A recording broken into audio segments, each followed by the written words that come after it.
G'day, legends, and welcome to the Pot Noodle by Celtic Down Under. I'm your host, Jared, and joining me tonight are Shane and Liam. How you doing, you two twins in the new home kit? What's happening, Shane? What's new? Oh, mate, I've been good. Had a pretty action-packed weekend, sort of catching up with family and friends. The Eagles finally won a game in the AFL after losing 16 in a row, so that was nice. But all topped off by being at I guess we'll call it Melbourne Rectangular Stadium on Monday night. Sorry, to watch the Tillies seal their progression in the Women's World Cup. It was an awesome atmosphere and loved every bit of it. For those who don't know, that's Amy Park. But, AFC rules to change stadiums for non-approved things. But, yeah, no, it was a good game. First World Cup game I've actually watched some of for the Women's World Cup. So, yeah, it's good to see Australia doing well, even though I think their coaches are wank, just like the Socceroos. And, yeah, it's good to see Japan doing well as well over there, Liam, for the Women's World Cup. But how are you doing, Liam?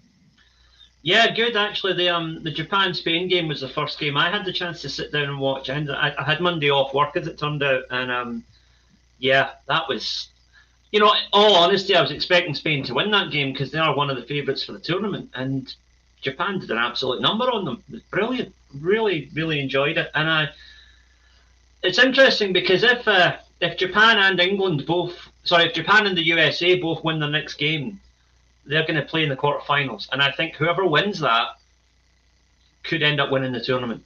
So that's going to be very interesting. It's kind of funny you say that, though, Liam, because it's such an open comp. Like, there's no real team that's in great form. Like, going into it, everyone's talking up the Lionesses, like England being the favourite, them and the US women's team. They're the two strongest teams and squads and everything. And then you look at it, and it's like, Australia just beat Canada 4-0, which is the defending Olympic champs or something like that, and everything. So it's like you could see Australia going on, but Australia, I think, you've got Denmark next, don't they, Shane? But then after that, it'll be England more than likely. I'll be honest, I haven't looked that far ahead. They have avoided England by England finishing top of the group and us finishing top, so we avoid each other. But yeah, we're on that side of the draw. So that's where Liam's talking about, US and Japan, historical stuff, World War II there. Then you've got, us and England and the history over here. It'll be some fun times. Anyway, I think we've touched on the Women's World Cup enough right there, so we'll leave that. We'll get on to Celtic. That's what everyone's here for. So, new season, starting on the weekend. How bloody exciting. Andrew in the comments has already come. Big show tonight. New season's here. Very much ready. Same, buddy. Same. Absolutely pumped for the new season. Can't wait. More than anything, the last couple of games of, like, the Japan tour was great and everything, but seeing the guys over there playing against, like, Wolves on the weekend, getting a draw, it's a decent EPL side, and then beating the team that finished 8th in La Liga this morning, our time, was sets us up nicely going into the launch out of the gates into the season, even though I'm sure pretty much everyone out there is hoping that we still strengthen a little bit more. So what we'll do is we'll start off with a little pre-season recap, just talk about like where we think the team's at the moment, what we're leading up to. If we can get you guys in the comments to chuck through any questions you have for later on in the pod and your view on how you're feeling leading into the season starting on the weekend, that'd be great. But Liam, what's your thoughts? The overall pre-season, how it's gone, how the team's building, just your general thoughts. Yeah, I think we're in a good place. I think we're still, 1, 2, maybe even 3 signings away from being absolutely where we want to be. But no, I'm very confident, very happy with where we are. I think there's been a gradual progression throughout the pre-season. We lost to Yokohama, but we showed, particularly in the first half of that game, what we were all about. That was a great game for the neutral, I would have thought, just to watch. 10 goals and both teams really going at it. Second game in Osaka was a bit more cagey, but again, we looked visibly stronger than we did just a few days earlier. In the Wolves game again, we looked stronger again. We should have won that game. But, you know, in friendlies, you want to replicate what you're going to come up against in the league. So having a dodgy penalty given against us was just kind of good pre-season prep, you know.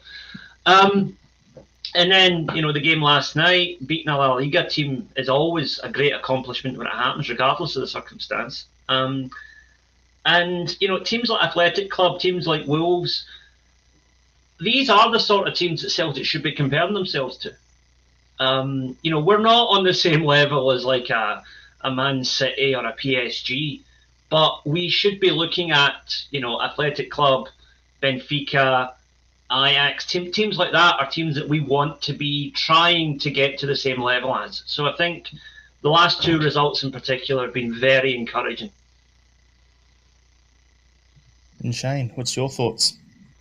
Pretty much echo exactly what Liam said. I think over the course of the pre-season, we've slowly built, particularly in the last couple of matches, you've seen progression. And we're at the point now where, and you know, for me in particular, I sat down and watched the Wolves game and I thought we were really impressive.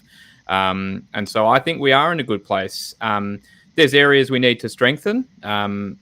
Absolutely. And I think there's areas we are looking to strengthen. I don't think we're the finished product just yet, but we've built nicely over the course of pre-season and we're at a good point now where we're ready to attack the start of the season really well. So the last two games in particular have got me really excited for the season. In fact, if I'm honest, it was probably the Yokohama game that I enjoyed thoroughly, where I was like, you know what, it doesn't matter we lost. You can see what's happening there and they're a good team. And then we slowly built from that. So, really excited for what's to come and looking forward to seeing how we go on the weekend. The other thing as well, Shane, is like, yeah, we have slowly built, but I'm looking at it now and go, okay, 12 months ago was the first time where we didn't have Champions League qualifiers over the preseason, but we were still in the middle of a rebuild. Like, we'd had a year under Ange, we'd brought guys in, we were moving people on, bringing in more guys. Is Carter Vickers coming back? Is Jota coming back? The question marks over the team. This off-season, yes, Ange left, but that was done early. We brought guys in early like Home, like Tilio, and those two in particular early on in the piece. So it's kind of like good in a way that, for me, looking at it, we've gone from having the stress of, we're trying to get signings in and we're trying to qualify for the Champions League and being like the bare bones, we're trying to get through that, to not really having the time, so we can we're going from not having the time to having lots of time. So we've all got a little impatient as a fan base, I think, in terms of, we need more players in, nothing's happening, because we're automatically conditioned because of the last 10, 15 years of, if you want to get into the Champions League, you've got to get your players in early. You've got to get guys in, got to get them in. So we automatically are just conditioned that way as Celtic fans. So for me, I thought the way we've played it pretty well in terms of recruitment as well over the off-season has been good. Got a couple in early that we identified and have been basically club signings based on what we wanted our scouting network is after. Yes, Brendan would have had a final sign-off. Yes, I want him. No, I don't want him, whatever.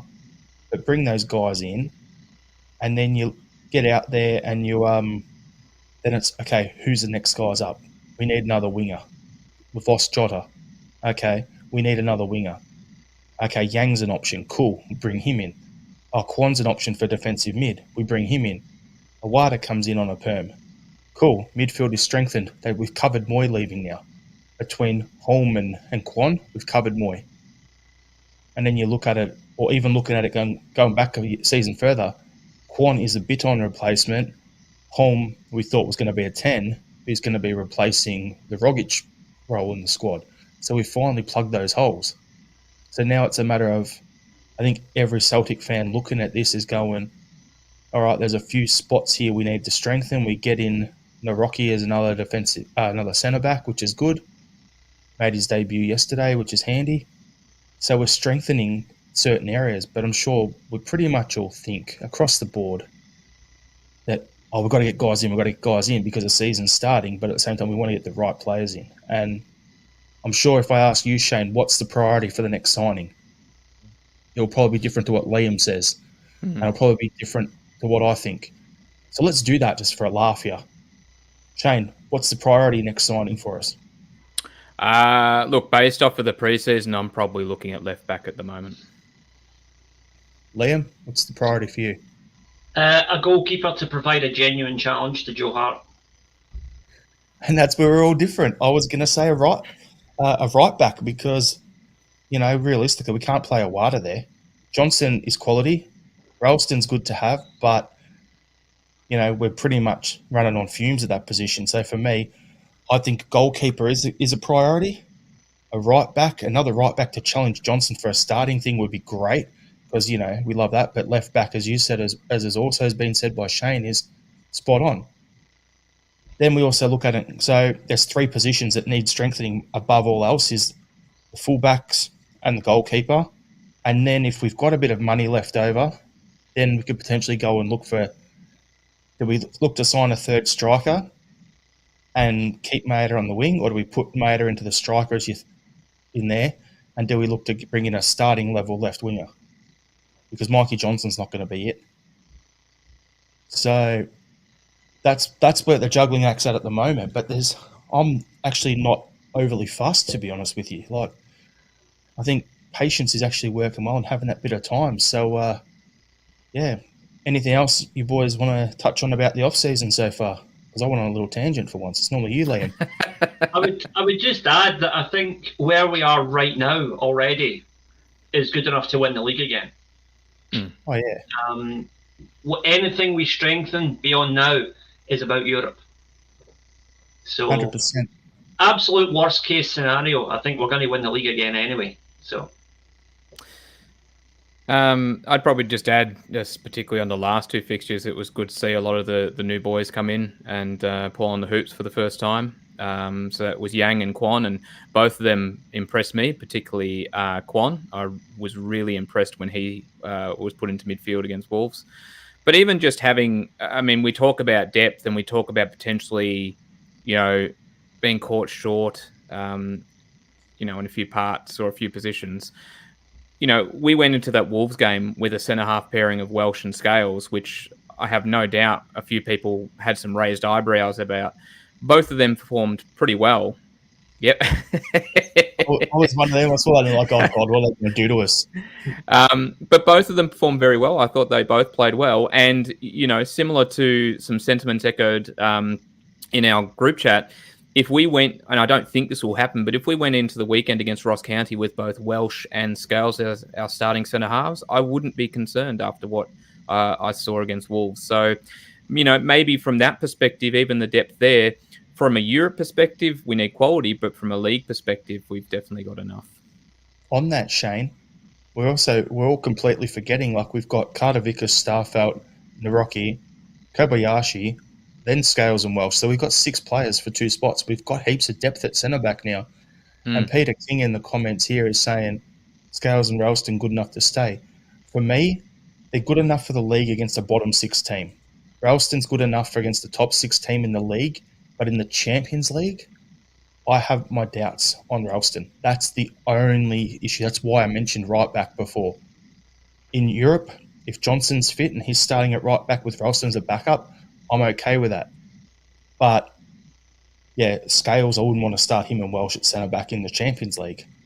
So we've got a bit going on there. I can bring up some comments here from Red Scotland. He's coming out with a shopping list. So goalkeeper, left back, left wing, right wing, and a Champions League striker and midfielder. We have regressed since the close of the season. I think that we have regressed thing that you're saying there, Red, is actually a narrative of the media more than anything. Because we've got, like, Andrew Galea saying all the recruits will be pushing for a start. They didn't come in and sit on the bench. And then Red saying, yeah, needed 4 or 5, and that was before Jota left. Projects do not equate to Champions League level. 100% understand what you're saying, but I don't actually agree with, that we're worse off than we are. I think you have a look at the hammer throwers being signed by Beale over at Ibrox, and then you look at the footballers we're signing, and I actually think we're a better football team still. Like, if we didn't bring in anyone else now, then we'll be fine. yeah. And Red saying, let's stop apologising on behalf of the board. The board can do one. I'm not a fan of them at all. I'm not apologising for them. I still want more. But I'm just saying, I don't think we're actually worse than we were last season. So that whole we have regressed is absolute load of crap for me. Yeah, I'm going to respectfully, basically disagree with the comment there and agree with you, Jared. The regression thing doesn't make sense to me. Also, this whole project signing thing is another media narrative. What was Rio Hatate until he scored those 2 goals against the Huns? What was Kyogo until he made his debut and scored a hat-trick? Well, he made his home debut and scored a hat-trick, sorry. Those were projects. Those were signings from unfancied leagues. Those were players that maybe couldn't cut it in Scotland. And they're probably the two of the first names on the team sheet now. Same with O'Reilly, Liam. There's one for you. O'Reilly was like that. And then you look at players who come in with a bigger reputation, like we signed Bernabé coming in from Argentina, and he's one of the most promising left backs there. And because we paid a good chunk of change for him, everyone's thinking, oh, this guy's going to be coming straight in and taking the shirt off Taylor's back. And it's actually made Taylor raise his game. So for me, yeah, I don't think we sign for projects anymore. As I've said, we need the production line. It's a squad game. We need someone who's going to be the starter. We need someone challenging them really hard to try to take their spot. And then if one of them gets sold, next man up. Yeah, as I've said before, one of the things I like about the signings is that none of us are exactly sure where Yang, Kwon, Tilio, or even Home are actually precisely going to fit into the team. So it's a kick up the backside for multiple players who are currently, you would think, first team picks to up their game.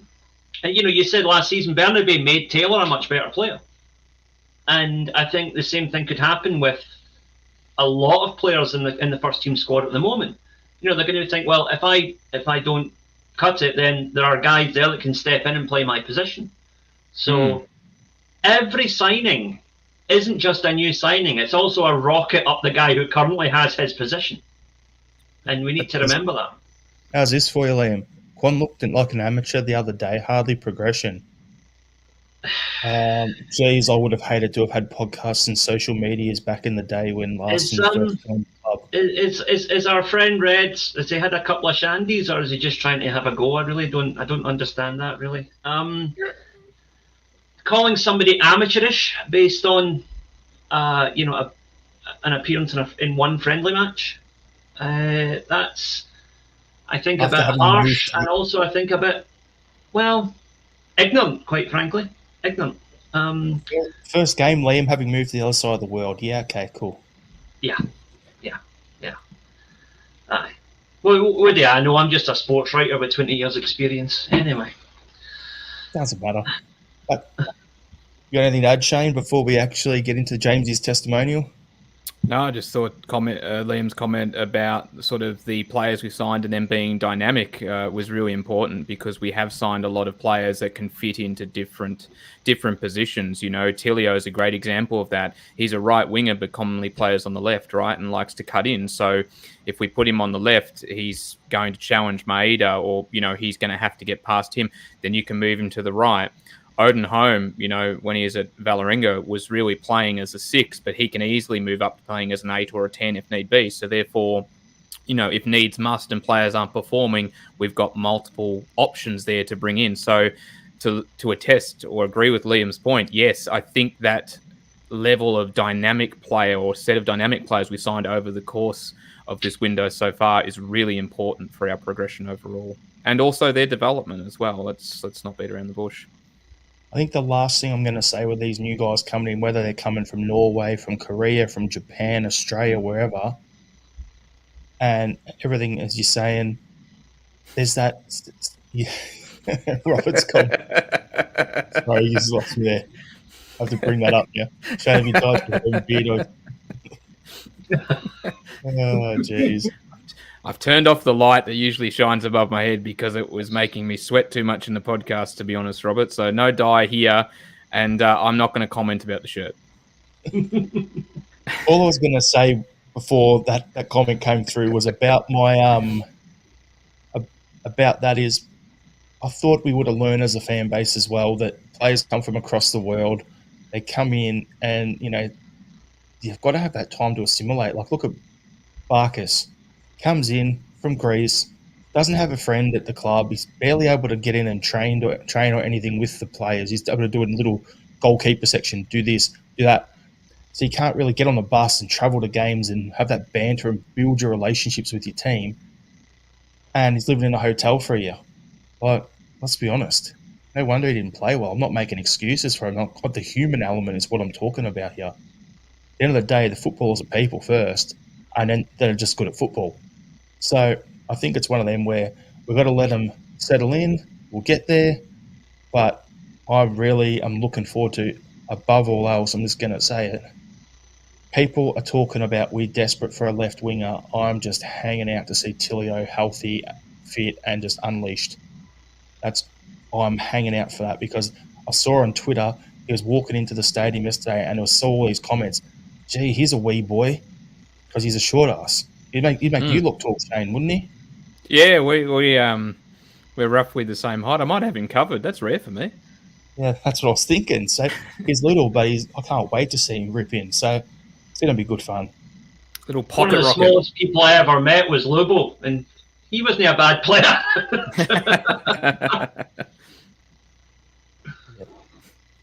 Okay, so James's testimonial.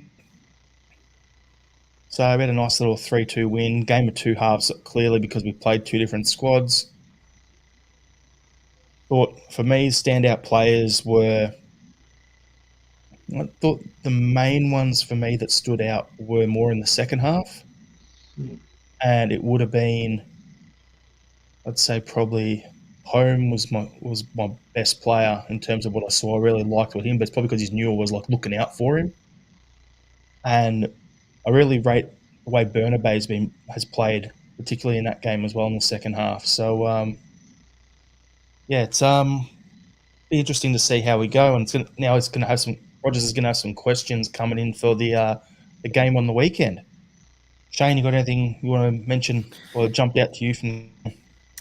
Well, it was on quite late or early here, depending on which way you look at it. So I did something which is really rare for me. I was asleep. So that's as most people have commented in the group chat.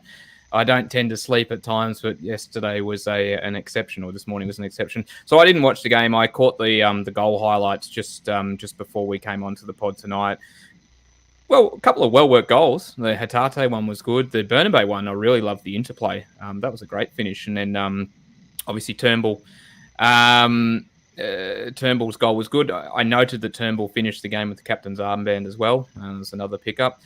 Look, I think for me, the things I was looking at, obviously, Naroki got in and started his first game. And then having CCV back as well probably means that we're not going with Scales and Welsh on the weekend. We're probably going to juggle that a little bit differently. I don't really have much more to add apart from those things. Liam? Yeah, like I said before, great result against a very good team. Essentially two different teams, like you said, multiple changes at half time, kind of unbalanced the game a wee bit. But yeah, I thought that new players that came in did okay. I thought Kwon stood out to me. He had some nice touches and looked, he was taking his time. He was getting a feel for the game, but I think he'll fit in just fine. Certainly looked professional enough for me. I'll say that. Yep. Might just add something, Shane. Go on. Yeah, I was just going to, obviously it is James's testimonial. So, look, we've waxed lyrical about him in previous podcasts, but he's been a special player for a long time. One club player in this era is remarkable, to be honest. And he's, shown a lot of commitment to the club. But, he has paid the club back with the way he has played for so long. And you look at, his season-by-season record and just his ability to actually score and obviously provide assists as well. He's been fantastic for a number of seasons now. And there were times there where he had to really fight for his position. We've always been relatively good with players in our front third, and he's had to work hard to make sure he's top of the pecking order. And, he doesn't really ever seem like the guy who, takes his ball and goes home. He works hard and he does what's right for the team. And, if anyone at the club, has warranted a testimonial and deserves all that goodwill, well, Jamesy does, and so I'm glad he got it. Just on that as well, what I want to add, Shane, I thought you were going there. I thought you were going there with when you started on this comment and you're talking about, James and everything, but you didn't, mate. You didn't. All I'm going to say, everyone who has listened to this podcast over the years knows how much Shane has a mega man crush on Tom Rogic. And the fact of the matter that Tom Rogic broke his streak and actually posted on his Instagram story, congratulations to Jamesy, just shows the kind of player he is behind the scenes, like how respected he is within the club. Like, you jump on and you look at a whole bunch of former players. I think Frimpong put something up. There was Rogic. There was a bunch of former players no longer at the club as well, like had these posts up for him. So he's been at the club for, 15 years. And what is he? Over 100 goals, over 100 assists. One club player. It made perfect sense that we played Athletic Bilbao as well, who, have that one club man award that they give out that they gave to, they gave one to Caesar. They've done one to Matt Letitia, Ryan Giggs, a bunch of one club players. And it was great that we actually played a club that's a big deal for them, for a guy who's been at the club in the first team squad for 15 odd years and everything too. So for me, Jamesy's been great for us. He's probably putting in more work behind the scenes now than actually on the field. But yeah, it was just good to see him get that moment in the sun. Or rain, sorry.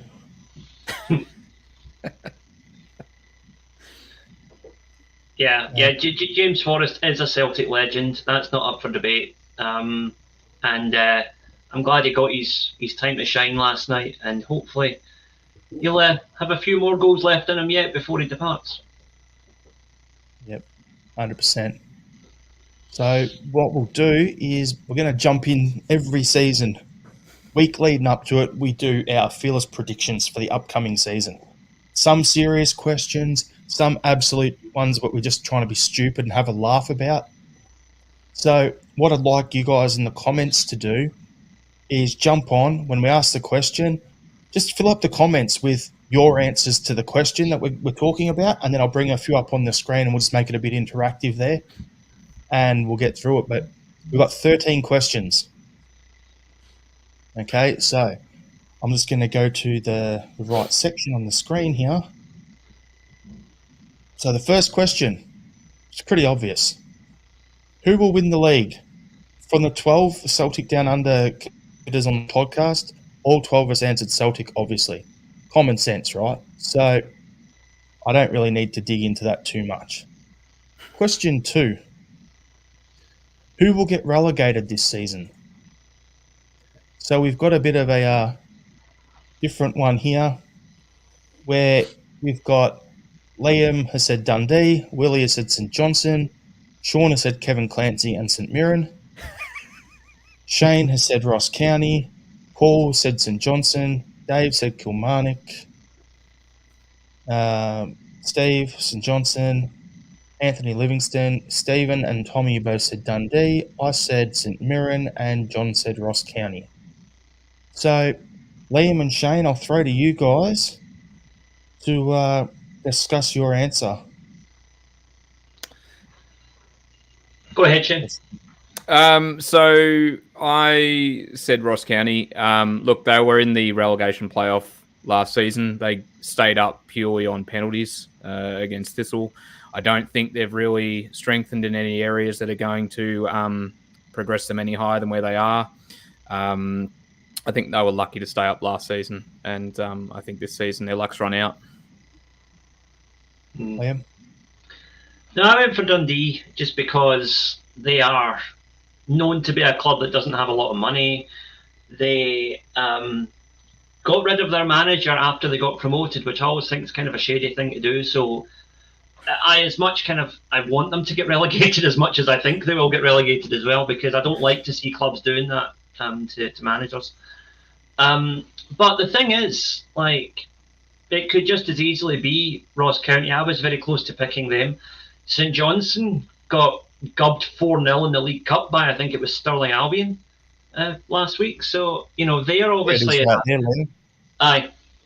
they are in a pretty shoddy state right now as well.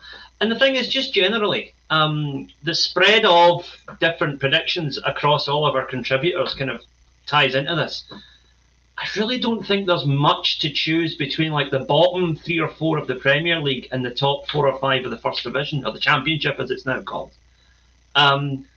It will never happen because Sky have got to get their 4 games between Celtic and the Huns every year. But really, we need like a 16 or 20 team top flight, because there is very little to pick between a St Johnstone and a Partick Thistle, or an Ayr United and a Kilmarnock.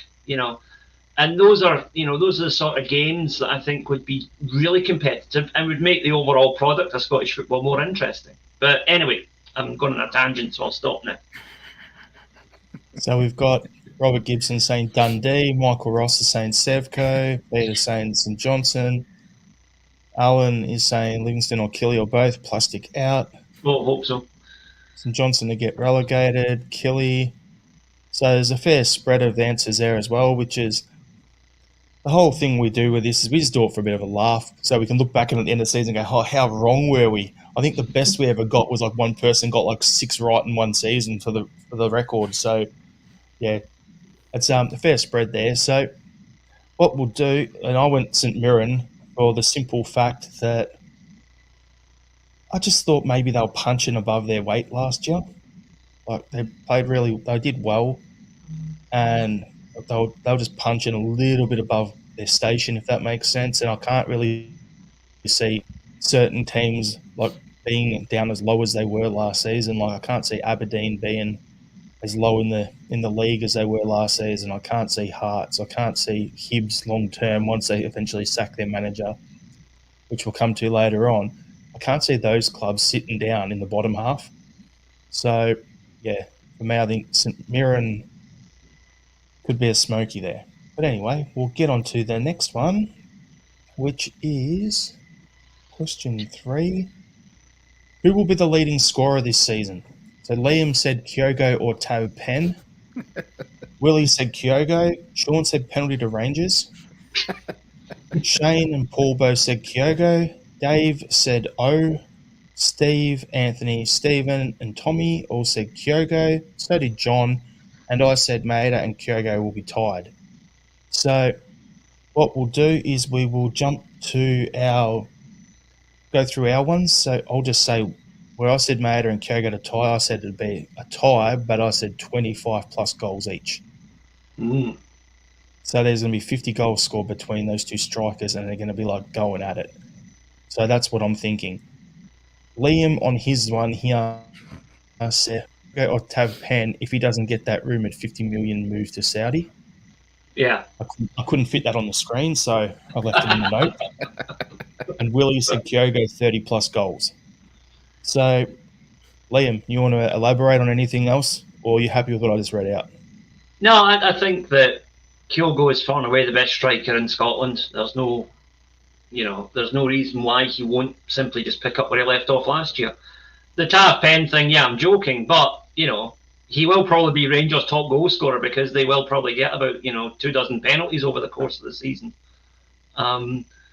So it's sad, but we can make that prediction with actually a fair degree of confidence that he is going to get probably 10 to 15 goals for Rangers next season because of the amount of penalties they're going to get. Ridiculous, isn't it? Yeah. So, Shane, you got anything to add, or you? No, I think Liam touched on it for me. Kyogo is by far and away the best striker we've got at the club, and if he can keep fit and stay on the park, he's definitely going to be our leading scorer. Just bringing up some comments here. We've got a few Kyogos, Abada, Avar, Kyogo and Var. Michael Ross on. I'll put the Bucky down, mate. McCarthy. No. And then give me a pint, whatever you're drinking, mate. Abada. And then what do we got here? Kyogo needs 46 to reach 100. He can do it. And then we've got this one here from Alan Woods. Tav Penn with 175 penalties and a couple of free kicks. Bang on, sir. Bang on. Love it. There you go. 4 out of Sevco's 6 pens in the preseason have been pens. 1 outside the box. The other one is a TikTok dive. There you go. Oh, goals, sorry. Of their goals. So 4 of the 6 goals have been penalties. Oh, ridiculous. Anywho. Well, preseason's about finding your usual rhythm, isn't it? So they found it. Of course. Question 4. Who will get the most red cards this season? So, Liam, Alan Power, Willie, Jack Fitzwater, Sean, Andy Considine, Shane, Graham Shinnie, Paul, Andy Considine, Dave, Alistair Johnson, Steve, Callum Slattery, Anthony, Cammy Devlin, Stephen, Graham Shinnie, Tommy is Andy Considine, I said Cammy Devlin, and John said Callum Slattery. So, Shane, over to you, mate. I was gonna keep a lot of this very Australian, and I had a mental blank and couldn't remember Devlin being at Hearts, and I was gonna pick Ryan McGowan, but then when I looked into him, he's never been sent off in his life, so I was like, well, he's probably not going to start now. So I went for Graham Shinnie in the end, and I'm going to stick by it. Look, he's picked up a few reds over the course of some previous seasons, and he's back at Aberdeen now, under the stewardship of one Barry Robson. And if Barry Robson has his players play like he used to play, they're going to go in hard and tough. And I can see Graham getting on the end of a few send-offs this season. So I'll stick with Shinnie. Liam? Yeah, the irony is that I said Alan Power, and then after that I checked and I soon seen that Kilmarnock had actually red carded him. So he's been freed. So he might end up getting sent off multiple times and wherever he ends up, but as of yet, we don't know. So we'll have to wait and see on that one. There you go, then, Liam. Your answer is the team, then, is Killy. To be confirmed. Aye. Now, Kilmarnock are just, they are the definition of mediocre hammer throwers. So, they will pick up red cards. Just, it's inevitable. Well, Shane, you know how you were saying about doing the whole Aussie thing with Devlin, you forgot he was there. I was actually this close to putting it as Keanu Bacchus. Because last year I went Bacchus or Devlin, and I had the two of them, and I went with Bacchus, and I was wrong. Devlin got more, so I'm like, this year I'm going with Devlin. So more than likely, Bacchus will get a bunch of cards, and then St Mirren will get relegated, and then I'll win on 2. Got it all worked out. Yeah. Anywho, we'll figure it out. Question 5. Who will be the first team to sack their manager this season?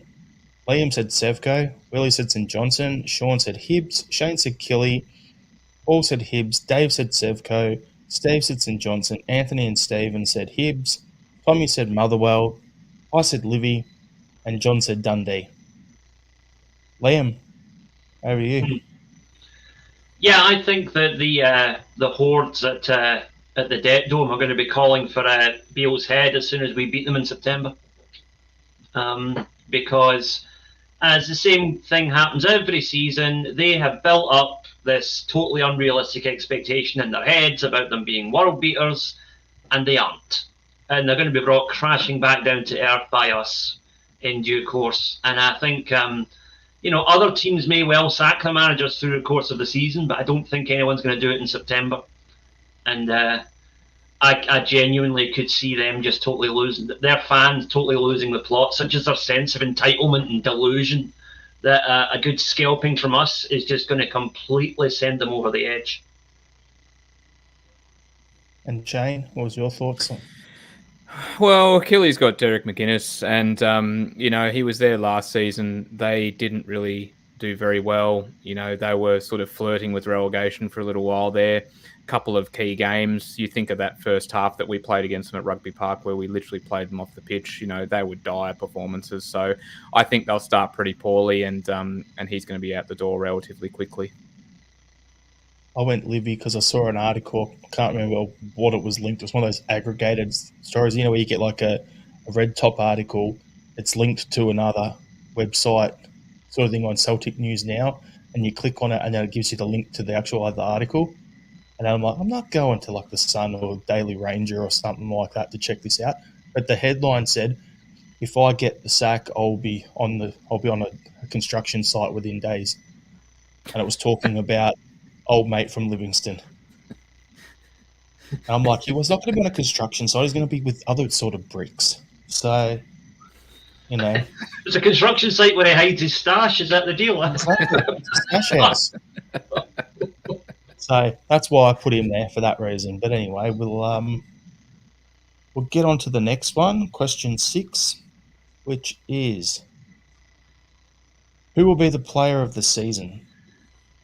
Liam said Carter Vickers, Willie and Shane said Hatate, and so did Paul. Sean said Abada, Dave said O'Reilly, Steve and Tommy said Hatate, Anthony and Stephen said Abada, John said Maeda, and I said McGregor. I thought I'd give Calmac some love because everyone else left him out, so that was why I put him in there. Shane, why'd you go with Hatate? Because I think he's going from strength to strength, and we've seen that so far. And based off of what we've seen in pre-season, he's been tremendous. He's looked so good, and I think he's going to really flourish under Rodgers. And if what we've seen so far is an example of that, then he's only going to dominate Scottish football this season. He's almost the whole package, really, when you think about it. If he can add some more goals to his game, he's just going to be unstoppable. For me, it was a choice between a couple, but Hatate for me is just going to keep getting better and better and better. And if he sees out the season, if we do hold on to him throughout the whole season, I think he'll definitely be our player of the season. So Pete in the comments has got player of the season impossible to call. We have so many genuine contenders. I agree with you on that, Pete. That's why we're just doing this for a laugh. That's the way I look at it. Like, you do it, just throw it out there, just say someone, and if they have a great season, we look like geniuses. If they play terrible, dog's breakfast, off you go, you get on with it. Alan Woods here, Joe Hart, RL77, a Yeti. Yeah, thanks, mate. Not for our team though. Player of season somewhere else. If it's Kyogo, it means he scored a barrel load. Barter is voting for Barisic. Brilliant, Kenny. Brilliant. Love it. The interesting thing to note, actually, from our own predictions is that none of us put Kyogo. And I think that's kind of a bit of what you might call the Henrik Larsson syndrome. Whereas back when Larsson was doing his job for Celtic every week, it just became kind of, okay, well, we know he's going to get 40 or 50 goals this season, so we'll pick somebody else. Very few people would say Larsson's going to get player of the year when it was obvious he was the standout talent in the team. And I think that a lot of people now just assume Kyogo's going to score a barrel load of goals. So he actually kind of gets overlooked in that sense. I said Carter Vickers just because I think he is one of our most consistent players. And I think for me personally, a player of the year is someone who does it every single week. And that is somebody like Callum McGregor. It's somebody like Carter Vickers. It's somebody like it in times gone past. It's been somebody like James Forrest. And I think that, that's the sort of player I look at as a player of the season. But then again, as one of our commenters said, it's difficult for defenders to get that because strikers are the ones who tends to grab the headlines. So, it may well end up being Kyogo or Maeda. But I hope it's Big Carter because I think he deserves a bit more recognition than he gets at the moment. On Liam, like for me, I look at it and go, a lot of players, I give it to the wingers or they give it to the attacking midfielders. And when you look at the list here, you've got Hatate, Abada, O'Reilly, Maeda. It's a lot of those guys who would get them. I think, maybe the Kyogo, the fog's there for him. It could be someone completely different for player of the season. I was contemplating putting player not signed yet, hoping that we have some big splurge and get a decent player in. But then Rodgers come out, put the kibosh on that 15 to 20 million pound player. Doesn't mean we're still not going to get 2 6 to 9 million pound players in or something like that. But yeah, you did Carter Vickers pretty much for the same reason I put Calmac there, just to give the metronomes of the team a bit of a bit of love. Mm. All right. Who will be the signing of the season? Is question number 7. Liam, Willie, Awada, Sean, Diego Pineda and Dundee. Shane was Callum Niewenhoff from Hearts, Paul to be signed, Dave, Tilio, Steve, Naroki, Anthony, haven't been signed yet, Stephen, Tilio, Tommy, not signed yet, me, Holm or Tilio, and John was Holm. So you could look at this one of two ways. As Sean and Shane did, they went for players outside of Celtic because it does say signing of the season, so it could be across the league. But then a lot of us are focused on our players because it's a Celtic podcast. So I think you're right there, Shane, in terms of outside of it. Fair signing with Nieuwenhoff. He's going to do really well at Hearts. Don't know anything about Pineda that Sean's put on there. Liam's put a Wada. I think that's a bit of a cheat signing way around it there, Liam. All years because we made him permanent, but that'd be like saying Jota was the signing of last season or Carter Vickers was. Technically he was on loan until a few weeks ago, so I love a we signed technicality, him. Liam. Odin, Yang. What do we got here? Pete. Oh, wrong one. Livakovic. Oh, I'd love to see him signed. He comes in. Oh, get ready. Fair player. Yeah. Funny enough, I was talking to a Croatian friend of mine about that the other night, and he said that there's still talk in the press over there of a €10 million move to either Celtic or Fenerbahce. Celtic are still part of the conversation over in Croatia, so there's still hope for that one. Yeah, no, it should be interesting. Like I've heard similar things as well from a few channels over down the road here, and yeah, there's people in. It's going to sound really weird because it's Dinamo Zagreb, right? Who did we sign from there for $6 million for big money? Viduka. Exactly. So we've signed from there before. Mm. The way the Croatian mentality is with their players is they don't just want to sell their players for, and it's not just Croatians, it's across the Balkans in general. They don't just want to sign their players or sell their players. It's kind of like Japan as well, Liam, where you say in Japan they sell their players. They want them to go on and do well. It's kind of like they're the same where they want them to go on to a bigger league and make money, but then they back them in to get a fair chunk on the sell-on. Mm.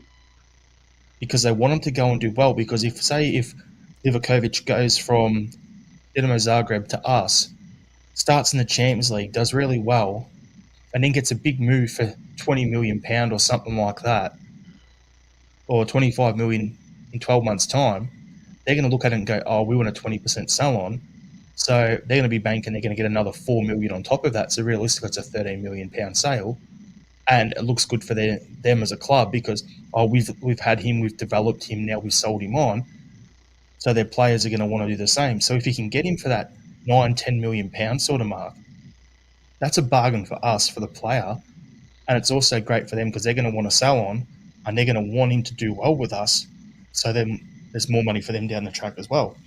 But when you look at him going to Fenerbahce, there's not really that potential step where he leaves there, goes to Fenerbahce, and then what is the thing? Mm. So if he was to go to there, they're going to want more money up front because they're not really going to have much of a chance to sell him on and make a profit on the sell-on. Where he comes to us, it's that clear pathway from Celtic down into England or whatever that they're going to be doubling down on thinking we can make a bit extra cash there. Yeah, we have the proven track record of taking players like that from, with the greatest respect to Croatia, lesser fancied European leagues. And, they end up playing in England or in one of the other top leagues and going for top dollar. 18 months ago, Jota was a Benfica reserve. He's now just gone for 25 million. That's the model in action right there. Yep. So I'll bring up some comments here. So Andrew Galea is like, since Barkas, we've spent £1 million on the keeper position. Mm. Pete McGee is Livakovic is only 28, which is young for a top keeper. He'll get even better and would have a sell-on value in 2 or 3 years. Spot on. And that's what I was talking about with Saga. We'll be looking at that as well.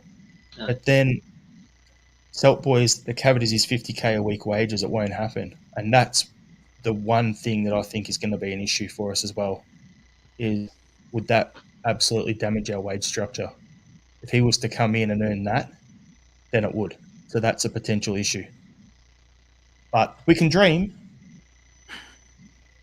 I mean, I'm sure we've got players now who are on probably 30, maybe even 40k a week. Is it really going to be that hard to negotiate down a wee bit and say to them, but we'll give you like a win bonus or a clean sheet bonus or something? I'm sure there's ways you can financially jig that it doesn't completely screw the current structure. Yep. I have to agree. Just got to do it fairly and above board. Yeah, no EBTs, please. We do not want to go down that road. Yep. Okay, so we'll jump to question 8. Who will be Celtic's most improved player this season? So Liam is Maeda, Willie was Abada, Sean was Maeda Abada, Shane was Welsh, Paul was Abada, Dave was Awada. Jeez. Stop gets head tongue-tied here. Steve is O'Reilly. Anthony, Stephen, and Tommy were all Abada. I said Burnaby, and John said Maeda. Shane. Welsh. Yep, I'm going to back in what I said on last week's pod. I get this real feeling that Rodgers rates Stephen Welsh and that he's going to keep him around. And I think there will be definitely opportunities in the first team for him. And I can see him doing well. And I'm not basing it all off the game against Wolves. I think he will do well under Rodgers. So, yeah, a little bit left field, but I think if he's given the opportunity, he could be our most improved player. And Liam? Yeah, I think that particularly the Yokohama game showed what Maeda can do when he's unleashed as a full-on striker. And I think that we may see a bit more of that this season, because I think Brendan Rodgers is going to look at Maeda and look to fully utilise all of his talents. So not so much improved player in the sense that a better used player than he was previously. So more improved in his contribution to the team, but just in a sense of like the manager's going to better focus what Maeda can do and channel it in a better direction, hopefully. As I said last week, Liam, I see Maeda playing more like on the shoulder, Jamie Vardy style, whether he's playing as a striker on the winger, trying to like use his speed to get in behind guys like he does for Japan. Yeah. And that directness there is actually going to, you said use him in a better way. Well, that's what I'm referring to on that. That's going to help him, get those little 5-10% gains here and there, those 1-2% on like the pressing or on that. You add up all those little incremental gains across the board and you've got one hell of a player. Pete McGee, I'm bringing up your second choice for our most improved player this season. It's McCarthy. Strange, that was my second choice too. Love was hopefully Haxa steps up. He has the skills. I think with McCarthy there, Shane, the issue is, anything's an improvement though. But the bar and the baseline was that low because he hasn't been cited. That all it's going to take for him to actually do his shoes up properly and walk onto the pitch for warm-ups and sit on the bench during a game, and that's an improvement over last year. It's easy money. That's exactly what I'm saying. McCarthy's a bit like my ex-girlfriend, guaranteed to brighten up a room, usually by leaving it.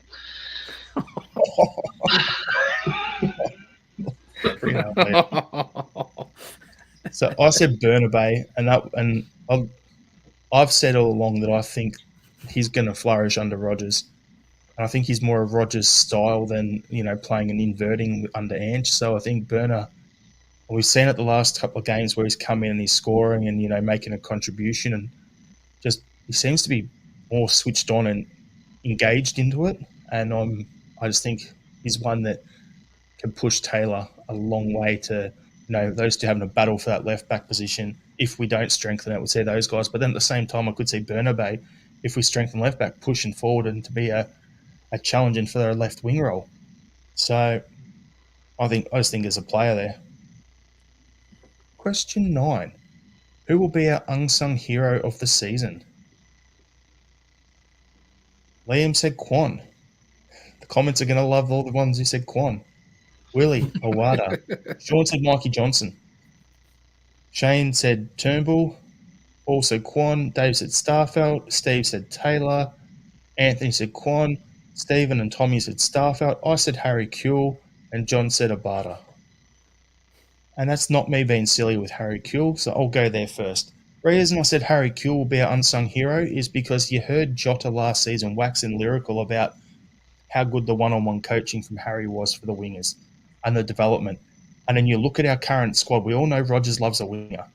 And then you've got guys like Abada, Tilio, Yang, a bunch of young wingers there sitting under that learning tree, learning from Harry, but then also having, the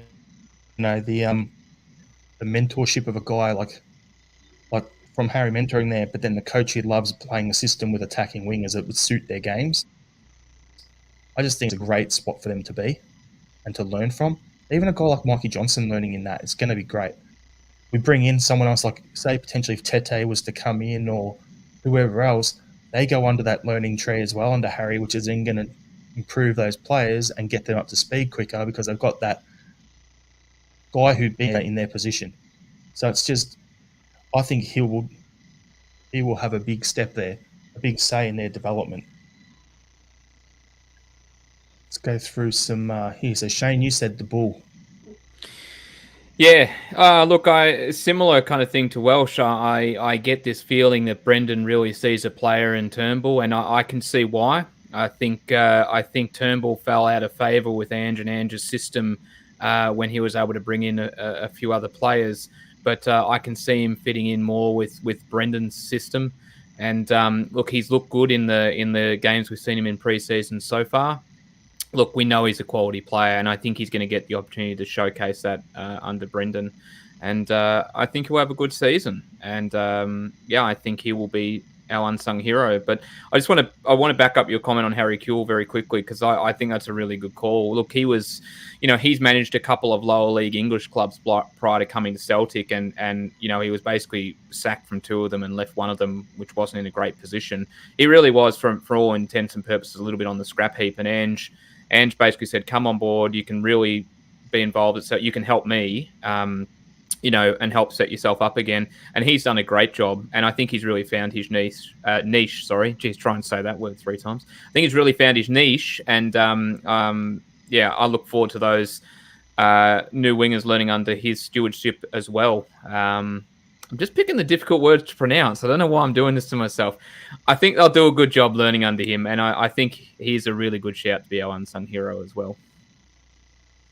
Liam? Yeah, I would agree with that. I think that's an excellent shout, Jared. Harry Kuehl, a lot was made about the importance of keeping John Kennedy on board when Ange went. But I think, as you say, particularly with Brendan Rodgers coming back, we know how much he loves wing play. Having Harry Kuehl there is absolutely vital.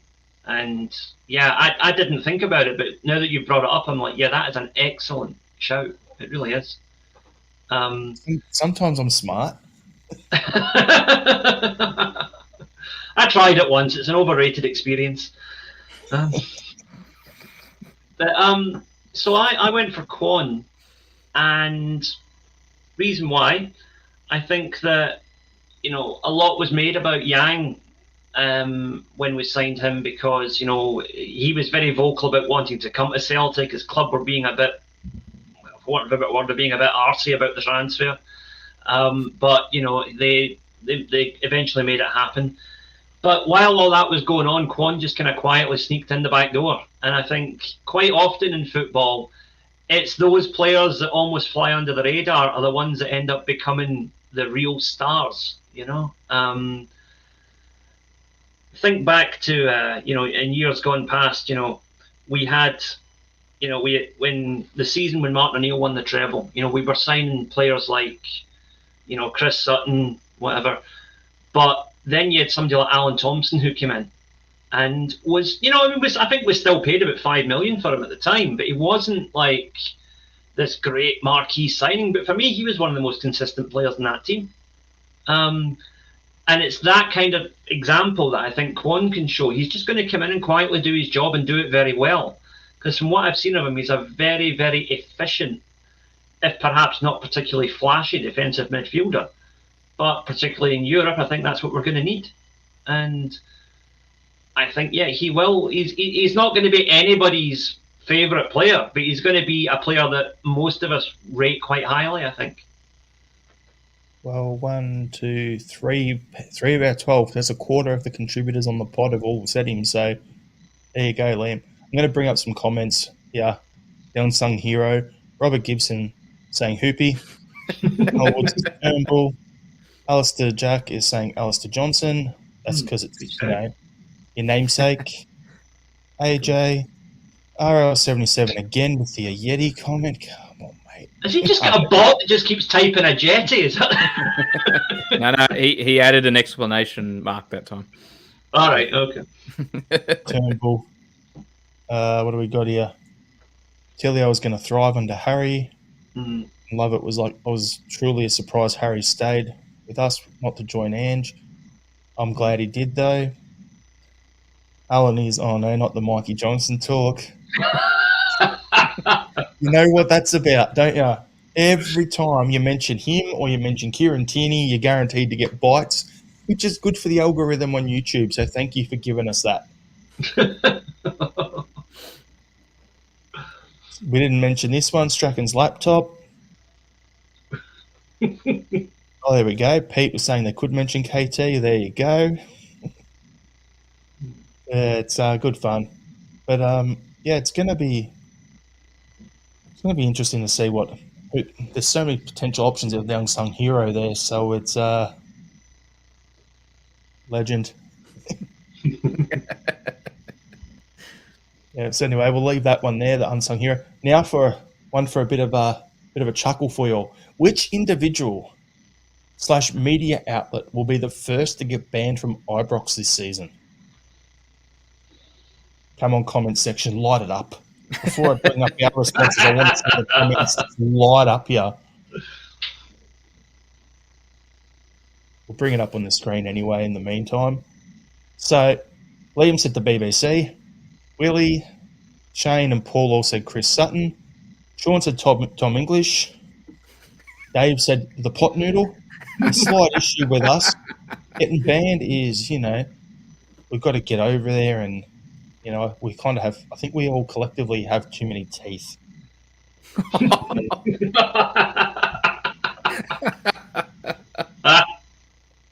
Steve said Kenny McIntyre.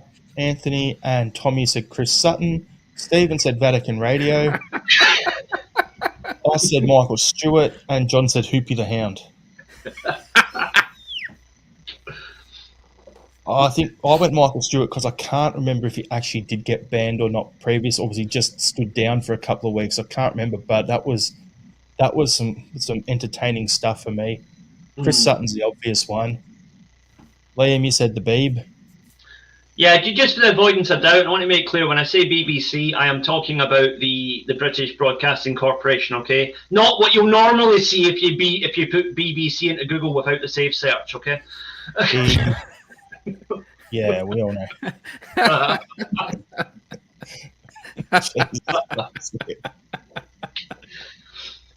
And Shane, you went with Chris Sutton if he isn't already.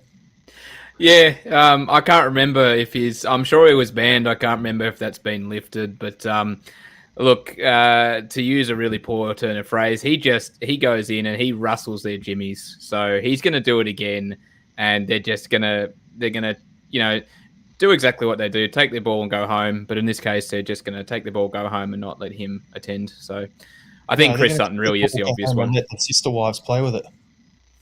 Oh, jeez. I really did laugh. I said this in our group chat. I really did laugh at the Hoopy the Hound one. Can you just imagine him getting frog marched out of Ibrox? So I'm going to bring up some extras on the comments here, right? So Anthony said Chris Sutton / Sky Sports. Shane was Chris Sutton if he isn't already. Sean's Tom English. Is he already banned? Question marks. Willie was like, not an outlet, but Chris Sutton will make the Pie Man look so stupid on air that he will be banned from commenting on Sky games there. So that was Willie's little extras on there too. We'll bring up some comments here. We've got BBC, Sutton, whole bunch of Suttons, Sky with Big Chris upsetting them, PLZ, the Blue Oyster Oil. You're in Georgia. Isn't Sutton still banned here? Probably. There you go. The Banks. Craig White. Has we Hector the tax inspector been banned yet? Brilliant. So, okay. So on to the next one, which is going to be done over about 4 slides on the screen. I couldn't fit them all in. Where the heck is it? Missing one. Lovely. I will just jump ahead one while I upload the other one I'm missing here. So we'll go to question 12 before 11. How many Celtic players will make the SPFL Team of the Year? So Shane, can you read that out for me? Yep.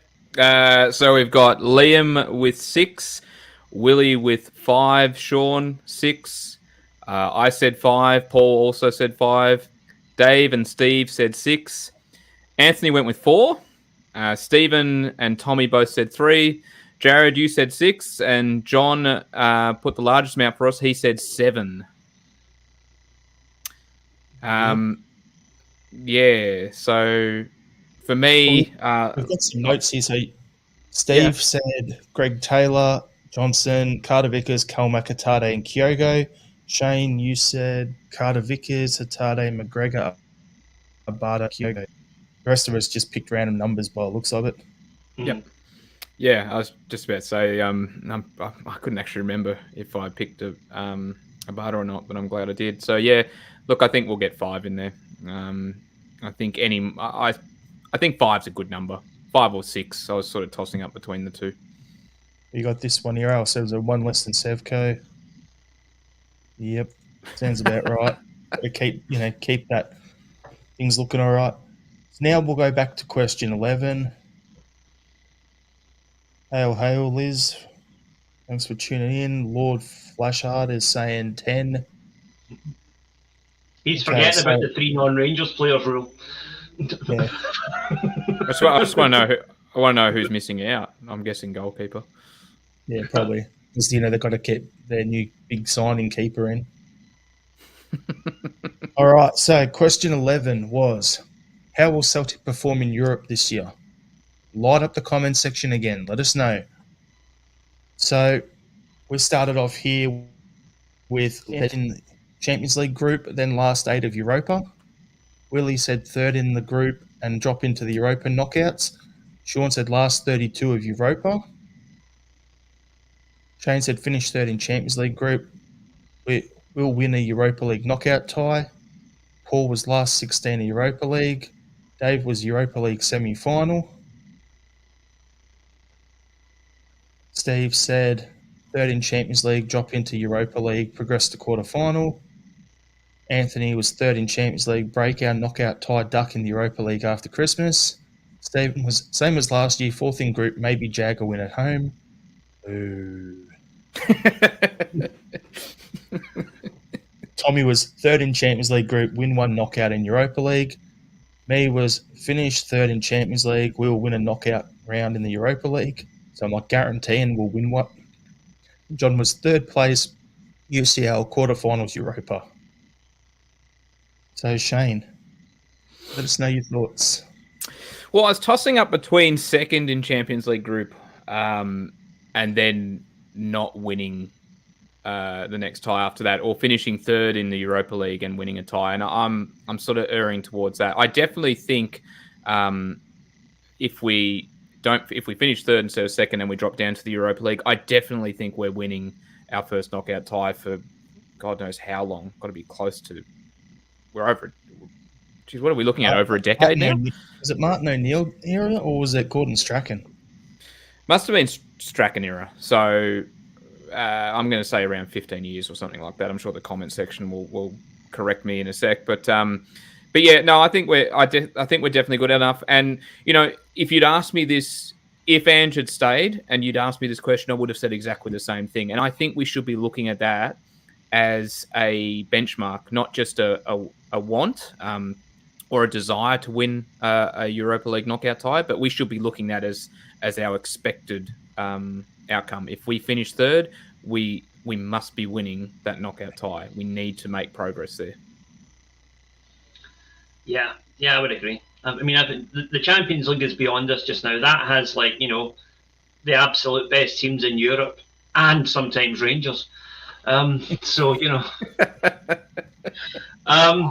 but I think we are realistically a Europa League level team at the moment. We're a team that can, I said last 8, I think we could be possibly even last 4.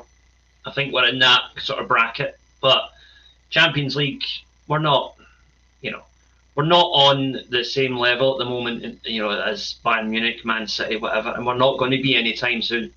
So I think our best chance of a European final again is probably the Europa. So I brought out some comments. Pete was saying better than last year. Martin all the way to Dublin. Hopefully 3 Champions League. 3rd in Champions League, last 16 Europa League. Bottom of group with the signings, I'm afraid, so far from Alan. Ooh. Just kidding. Martin, yeah, win Europa. Andrew, we'll play a back 5, completely park the bus and finish last. Come on, we're not Sevco. And then we've got 3rd in Europa League winners in Dublin singing the Rebs. Yep. Yeah, do it. Yes. That would be good. Hopefully 2nd in our qualifying group. Fingers crossed, but as a pot 4 team, I doubt that. 2004, Shane, was the last time we won a knockout stage, so that's under O'Neill. Wow, we're almost at 2 decades. That's the year after we went to Seville. Aye, that was a Barcelona game. So that will be 20 years very shortly. Wow. Got to break that duck. That's a bit sobering. Let's look at it this way. If that gap was a human, they'd be driving and voting and drinking and everything by now and shagging and the works. Like that's pretty bad. Anyway, that's just my brain going on random shit occasionally. It made sense. It just didn't strike me like that. That's all. Just blurted it out occasionally. All right.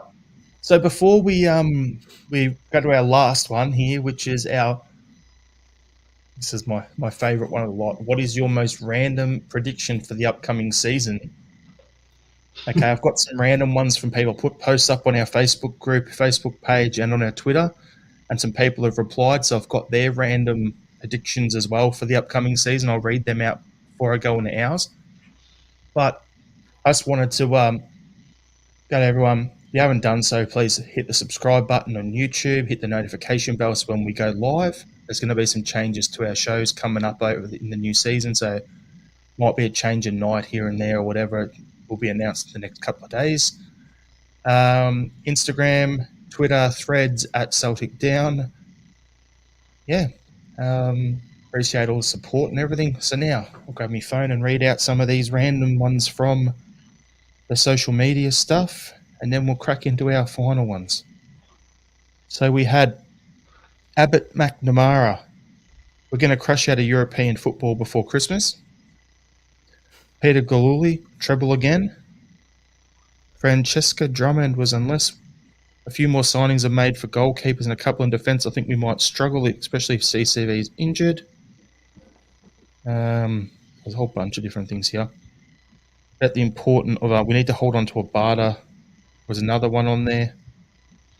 What do we got here? And then I've got Chris, the Perth boy, was put the Huns right in their place in the league. Decent showing in Europe. Sacrificed one or both cups just to let them think Beale is a genius. Matt O'Reilly's Player of the Year. And then we have Quintessential. I fearlessly predict Mr. Todd Cantwell will take a dive and be awarded a penalty to Rangers by a Rangers supporting referee. VAR will show it's not a penalty, but it will still be reviewed and awarded. This will happen 3 times in the season to Mr. Cantwell. The funny thing is, that person behind that account is a Hun. Actually a Rangers fan who saw our post and commented, basically doing that. So there are some okay ones, tolerable ones out there. Is that like a Candyman thing? If it happens 3 times, does the ghost of Bill Struth appear and kill the referee or something? It's like if you say Beetlejuice 3 times, Liam. Aye.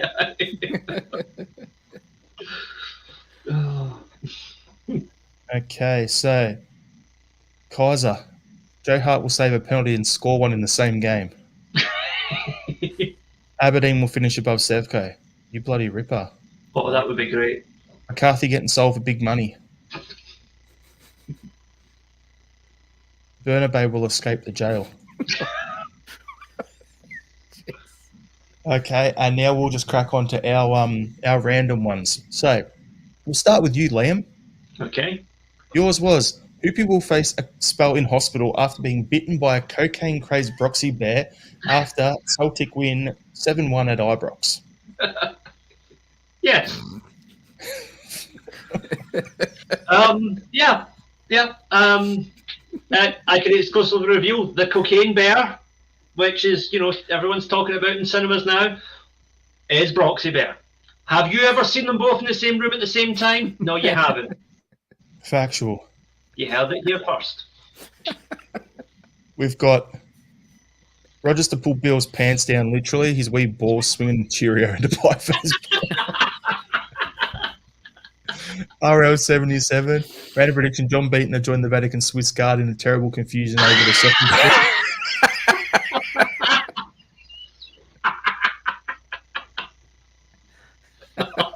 Oh, jeez. Willie is... Sevco won't concede a domestic penalty or suffer a red card in the remainder of 2023 calendar year.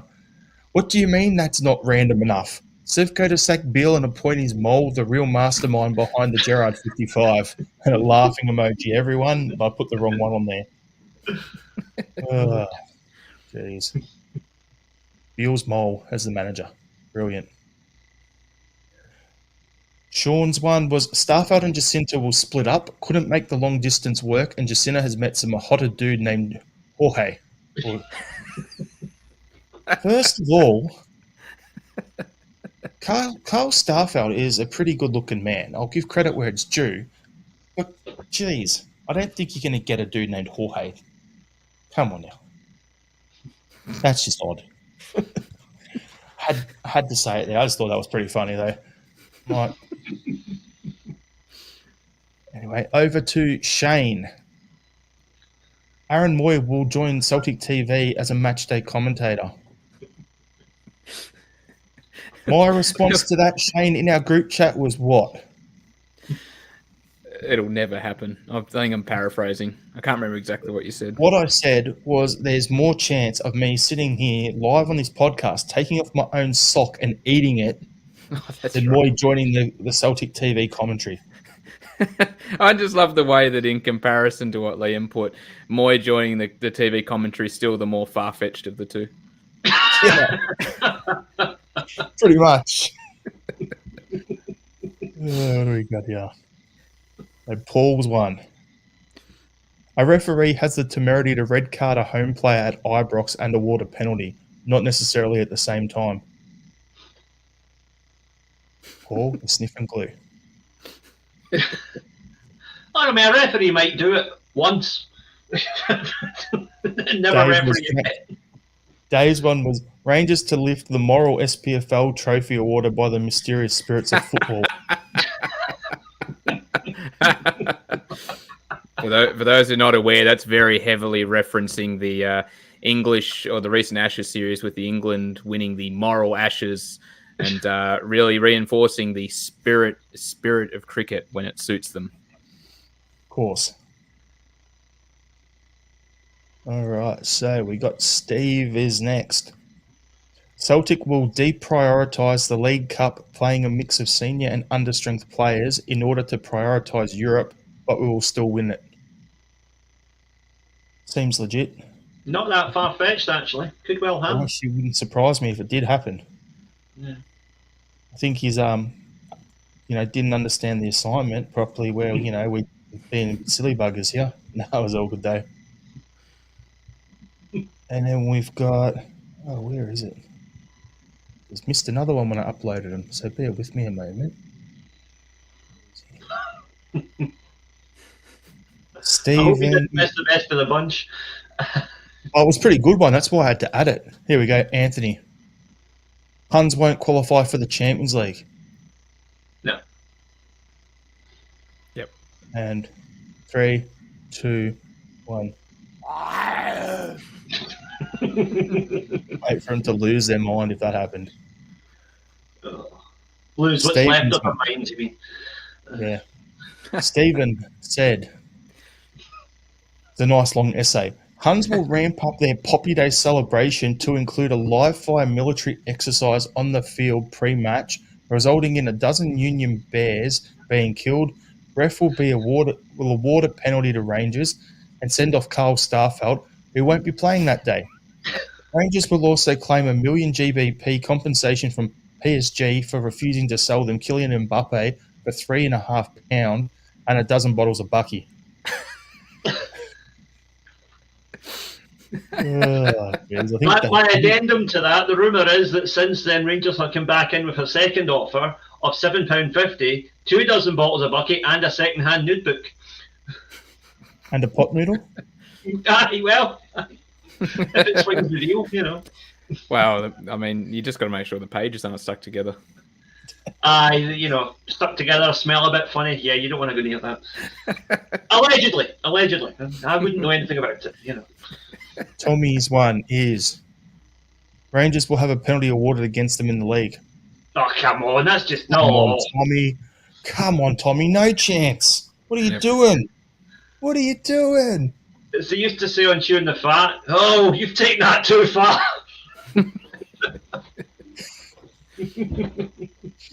My one. Kevin Muscat will end up coaching in Scotland before the end of this season. He will more than likely be at the Huns once they sack Beale. Ooh, possibility. There's a possibility because of the Craig Moore thing and that he played there, and I did that because I wanted to see Shane's reaction. That was the only reason I actually did it. I've done such a good job of softening Muskie's image with the Celtic audience over the course of the last few pods, and I feel like you've just tossed that all aside. Petrol, match, boom. I went up like an Ivory Coast flag in Belfast.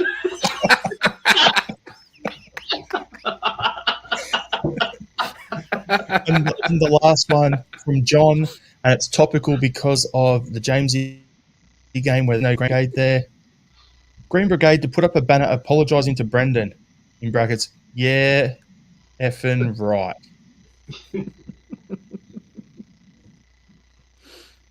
Yeah, so there's some, fearless predictions from us. We'll bring up anything that you guys have added in there, and we'll crack on. We'll go through them, and then we'll end it up here. So, comment section's going well. What do we got here? The face painter will finally get his 40 quid.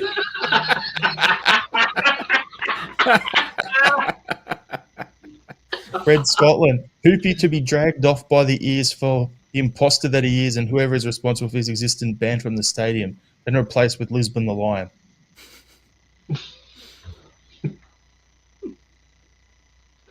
My prediction is for our new Polish centre-back will miss 3 months due to filming as Anakin Skywalker's body double for the new Obi-Wan Kenobi series.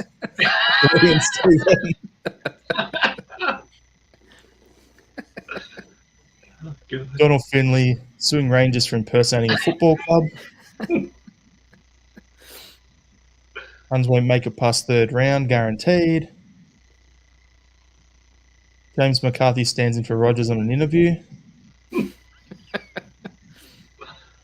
Cantwell will undergo gender surgery and still be a girl. Oh, dear. I can't believe I built that up. I didn't read it properly.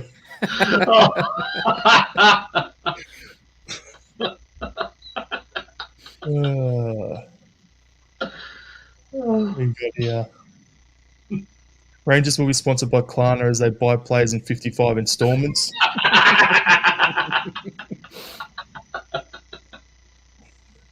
Plans to recreate scenes from the Battle of the Boyne, or alternatively, oh yeah, no. Oh God! Oh dear! Oh dear! I think we're a bit too dark there. Good Catholic boy musket. Green Brigade singing Grace once again. I think we've had a good chuckle, everyone. Thanks for tuning in. Enjoyed it. Enjoy Flag Day. Season's here on the weekend. Can't wait. It's going to be brilliant. We'll go a score prediction for Flag Day, like we normally do. I'm not calling any 10 goal results this season. That's my last season prediction. That I'm not doing that anymore. So we'll win this one 6-1. Shane? 4-0 to the Hoops. And just before we finish, here's to you, Jamesy Forrest. Liam? I'll say 5-0. Do we want to do a final thought, or do you think we've gone a little bit nuts this evening? My final thought is that new home top is amazing. I'm waiting for the comments, Robert in particular, to tell me I'm an absolute fud. Get in, buy it. The boys look good in it. Here's to the new home top. All right, everyone, thanks for tuning in. Subscribe if you haven't, both on the audio podcast and in YouTube. Appreciate the support. And on the Hoops, hail, hail. Hail, hail.